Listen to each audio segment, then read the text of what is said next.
मेरे लहजे में जी हजूरी न था, बस इसके सिवा मेरा कोई कसूर न था। नमस्कार दोस्तों, मैं केजी शुक्ला। दोस्तों, आज हम बात करने जा रहे हैं एक ऐसे पत्रकार की जिसने मोदी गवर्नमेंट की नींव हिलाकर रख दी थी। दोस्तों, याद होगा एबीपी न्यूज़ पर मास्टर स्ट्रोक जुलाई 2018 में शुरू हुआ था। इस प्रोग्राम को लेकर आते थे जाने माने पत्रकार और लेखक पुण्य प्रसून वाजपेयी। इस शो में उन्होंने कुछ ऐसे मुद्दे उठाए जिसमें किसानों की आय को डबल करने जैसे वीडियो की हकीकत दिखाई, रियलिटी दिखाई, ग्राउंड लेवल रिपोर्टिंग दिखाई, जिससे सरकार की कुर्सी हिलने लगी और इनको सरकार की आलोचना करने का इन पर इल्ज़ाम लगने लगा। और यहाँ तक कि इस कदर गवर्नमेंट डर गई कि उनके इस शो के प्रसारण के दौरान सैटेलाइट लिंक भी डिस्टर्ब होने लगा। दी वायर में वाजपेयी ने एक आर्टिकल लिखा जिसने पूरी दुनिया में तहलका मचा दिया। उन्होंने अपने इस आर्टिकल में ये भी लिखा कि पतंजलि समेत कई और कंपनियों ने उनके चैनल एबीपी न्यूज़ से अपने एडवर्टाइजमेंट बंद करने की धमकी देने लगी।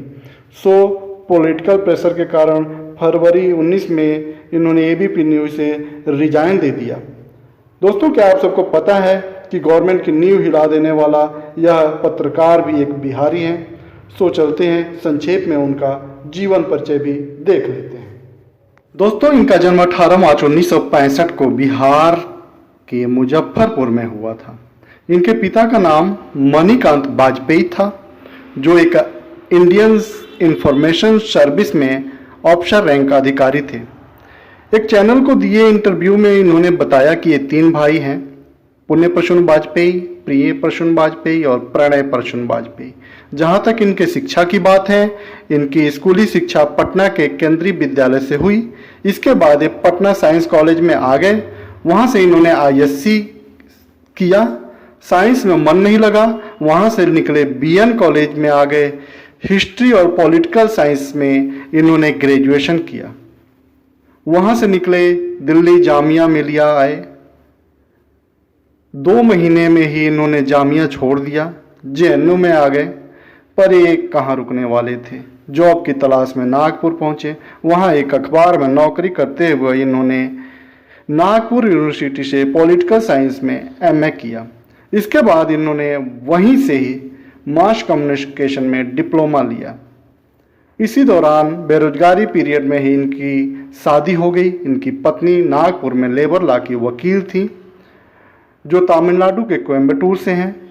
दोस्तों, चूँकि ये एक बिहारी हैं और वो साउथ इंडियन, खुद पुण्य प्रसून वाजपेयी के शब्दों में पिताजी खुले ख्याल के थे, खुले विचार के थे, पर माँ की तरफ से हल्का विरोध हुआ था, पर वो भी मान गई थी और नागपुर में ही शादी हुई थी। उन्होंने इलेक्ट्रॉनिक मीडिया में अपने कैरियर की शुरुआत आज तक से की। फिर उसके बाद ये कहाँ रुकने वाले थे, इसके बाद इन्होंने एनडीटीवी, जी न्यूज़, सहारा समय, एबीपी न्यूज़ और फाइनली सूर्या समाचार होते हुए आजकल इनका एक यूट्यूब चैनल है जिस पे अपने विचार रखते हैं। खुद पुण्य प्रसून वाजपेयी के शब्दों में, उन्होंने पत्रकारिता को कभी नौकरी नहीं मानी। पत्रकारिता को स्वतंत्रता चाहिए और हम किसी के प्रेशर में काम नहीं कर सकते। पर आजकल के दौर में निष्पक्ष पत्रकारिता बहुत मुश्किल हो गई है। पत्रकारिता एक व्यवसाय बन चुका है, जहां पर खबरें दिखाने और रोकने के भी पैसे मिलते हैं। अगर आप बिक गए तो ठीक है, नहीं तो नौकरी छोड़नी पड़ जाती है। हर एक चैनल आज एडवर्टाइजमेंट के पीछे भाग रहा है।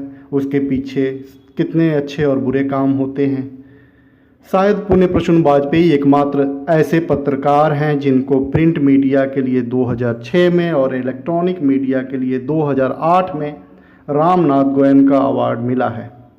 इन्होंने कुछ पुस्तकें भी लिखी हैं, जिनमें राजनीति मेरी जान, डिसास्टर मीडिया एंड पॉलिटिक्स, संसद, लोकतंत्र या नज़रों का धोखा, आदिवासियों पर टाडा इत्यादि मेन है। दोस्तों, वीडियो अगर अच्छी लगे तो शेयर करें, लाइक करें, सब्सक्राइब करें चैनल को, ताकि आपको और भी अच्छी इन्फॉर्मेटिव वीडियोज मिलती रहे। Thank you.